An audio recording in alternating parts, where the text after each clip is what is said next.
Hello everyone, I am Shefali. I welcome you all in your business studies class. Today we will talk about electronic banking services. तो पहले हमने primary और secondary bank के functions की बात की। अब हम बात करेंगे कि ई बैंकिंग क्या है या इलेक्ट्रॉनिक बैंकिंग सर्विसेज क्या हैं। यहाँ हम बात कर रहे हैं कि जो आजकल आप डिजिटल पेमेंट्स हम करते हैं, हम जो ऑनलाइन फ़ंड ट्रांसफ़र करते हैं, उन्हीं के रिगार्डिंग डिस्कस करेंगे कि बैंक हमें क्या क्या तरह से सर्विसेज प्रोवाइड करता है। तो यहाँ बेसिकली फर्स्ट जो हम बात करेंगे that is electronic fund transfer, EFT, electronic fund transfer. तो यहाँ आप एक अकाउंट से दूसरे बैंक अकाउंट में मनी ट्रांसफ़र कर सकते हो, सो सिंपल। और यहाँ पर आप तो अपनी मर्ज़ी से ट्रांसफ़र कर ही सकते हैं, बट उसके अलावा डायरेक्ट आपके अकाउंट से डेबिट भी किया जा सकता है। जैसे सपोज़ कीजिए कि आपको कहीं कोई इंस्टॉलमेंट्स पे करनी होती हैं एवरी मंथ, कि इंश्योरेंस पॉलिसी है, उसकी मनी आपके अकाउंट से हर मंथ इंस्टॉलमेंट्स डिडक्ट होती हैं, या आप जो हैं वो कोई लोन की किस्तें हैं, इंस्टॉलमेंट्स हैं, वो पे करते हो, तो ये होते हैं डायरेक्ट डेबिट्स। क्रेडिट कार्ड आपने लिया हुआ है, उसकी पेमेंट हर मंथ आपके अकाउंट से कटती है। तो ये कुछ एग्जांपल्स हैं डायरेक्ट डेबिट के, या डायरेक्ट आपको क्रेडिट भी इस तरह से मिल सकता है कि आपको कहीं से कोई इंटरेस्ट रिसीव हो रहा है डिबेंचर्स के ऊपर, या शेयर्स के ऊपर आपको डिविडेंड रिसीव हो रहा है। तो ये हो गए एग्जांपल, डायरेक्ट आपके अकाउंट में क्रेडिट आ रहा है। ये एक तरह से इलेक्ट्रॉनिक फ़ंड ट्रांसफ़र का एग्जांपल है। या आज के टाइम में आपके घर में कोई बड़े अगर हैं, उनकी जो पेंशन आती है वो भी डायरेक्टली उनके अकाउंट में ही आती है। हमें जो LPG सिलेंडर पर सब्सिडी मिलती है वो भी हमारे डायरेक्ट अकाउंट में आती है। ये सारे एग्जाम्पल हैं इलेक्ट्रॉनिक फ़ंड ट्रांसफ़र के, कि इलेक्ट्रॉनिकली हमारे अकाउंट में पैसा हमें रिसीव हो जाता है, उसके बाद आप उसको विड्रॉ कर सकते हो। तो यहाँ पेमेंट आप किसी को करना चाहते हैं ड्यू डेट पर, ऑटोमेटिकली आपके अकाउंट से वो डिडक्ट हो जाएगी, और आपको कहीं से रिसीव होनी है तो ऑटोमेटिकली जिस डेट को होनी है वो आपके अकाउंट में आकर के क्रेडिट हो जाएगी।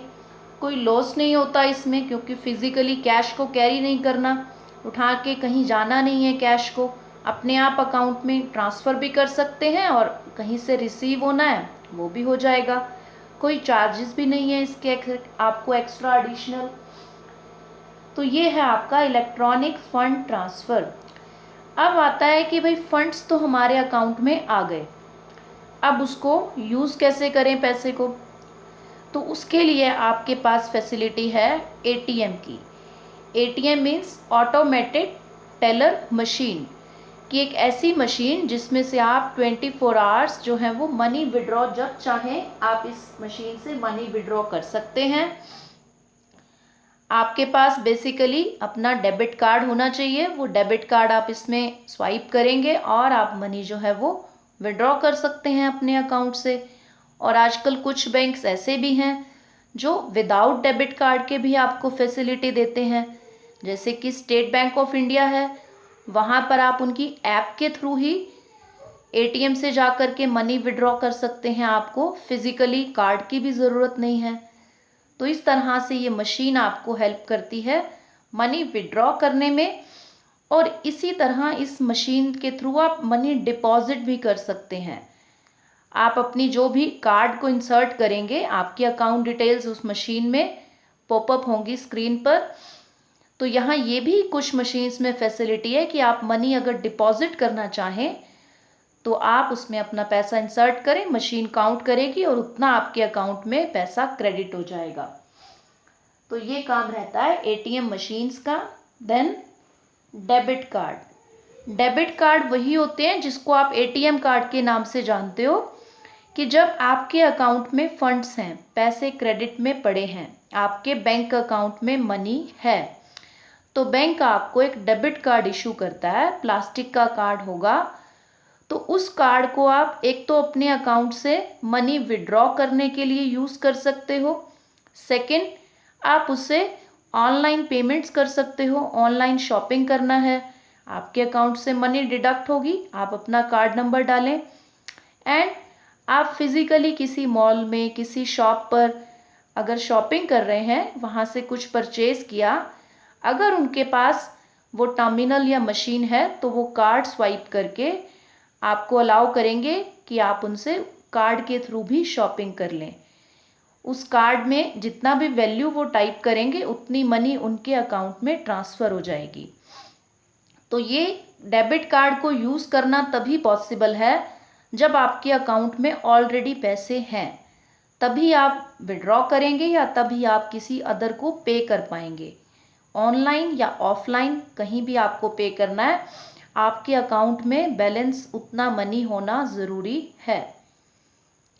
अब कई बार क्या होता है कि यूज़र के अकाउंट में, कस्टमर के अकाउंट में उतने पैसे नहीं होते, बट उसको शॉपिंग करना है या उसको कुछ परचेज़ करना है, उसने जो है कुछ ऐसी पेमेंट है जो उसको करनी है कहीं पर, और कार्ड में जब उसने कार्ड दिया तो उन्होंने कहा कि नहीं, इनफ बैलेंस नहीं है आपके पास, तो पेमेंट ट्रांजैक्शन फेल हो जाएगी। तो बैंक्स ने सोचा कि एक और फैसिलिटी दी जाए कस्टमर्स को कि आपके अकाउंट में पैसा नहीं भी है तो भी आप जो है कोई भी परचेज या पेमेंट कर पाएंगे। तो उसके लिए बैंक ने फैसिलिटी दी है क्रेडिट कार्ड की। अब क्रेडिट कार्ड में क्या होता है कि आप जो है बिना अपने अकाउंट में, आपके पास कोई बैलेंस नहीं है अकाउंट में, बैंक अकाउंट में आपके पैसा नहीं भी है, तो भी आप पेमेंट्स कर सकते हो। बैंक आपको एक तरह से ओवरड्राफ्ट की फैसिलिटी देता है। मींस एक तरह का शॉर्ट टाइम के लिए लोन मिल जाता है कि 1 मंथ के लिए आप जितना स्पेंडिंग करेंगे उसमें उतनी पेमेंट विद इंटरेस्ट, यहाँ इंटरेस्ट बैंक आपको चार्ज करेगा। 45 डेज या 1 मंथ के अंदर हमें ड्यू डेट पर वो पैसा बैंक को वापस पे करना है। हमारा कोई एक सेविंग अकाउंट लिंक हो जाता है, वहाँ से ऑटोमेटिकली वो पैसे कट हो जाएंगे। अगर हमारे पास बैलेंस नहीं होगा तो बैंक हमें नोटिस इशू करेगा कि आप अपने क्रेडिट कार्ड की पेमेंट कीजिए। तो यहाँ फ़ायदा ये हुआ कि आपको डेली बैलेंस मेंटेन करने की ज़रूरत नहीं है। जिस दिन आपको याद है कि आज मेरी पेमेंट की ड्यू डेट है, उस दिन आप अपना बैलेंस मेंटेन करिए। क्रेडिट कार्ड पे जितना आपने स्पेंड किया, खर्च किया, उतना आपके अकाउंट से कट जाएगा। बट कोई ऐसा मौका है कि आप कहीं, आपको ज़रूरत है पैसे की और आपके पास नहीं है पैसे, तो आप क्रेडिट कार्ड के थ्रू वहाँ पेमेंट कर सकते हो। शॉर्ट टर्म के लिए आपको एक लोन मिल गया यहाँ पर। सो ये इस तरह से बैंक आपको एक फैसिलिटी दे रहा है ओवरड्राफ्ट की। तो यहाँ ये कुछ रेपुटेटेड कस्टमर्स के लिए दी जाती है।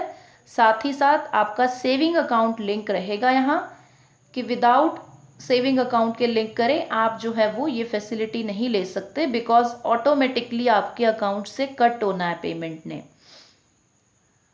नेक्स्ट आपके पास बैंक आपको फैसिलिटी देते हैं टेली बैंकिंग की। टेली बैंकिंग का मतलब है कि टेलीफोन के थ्रू बैंकिंग की फैसिलिटी को एंजॉय करना।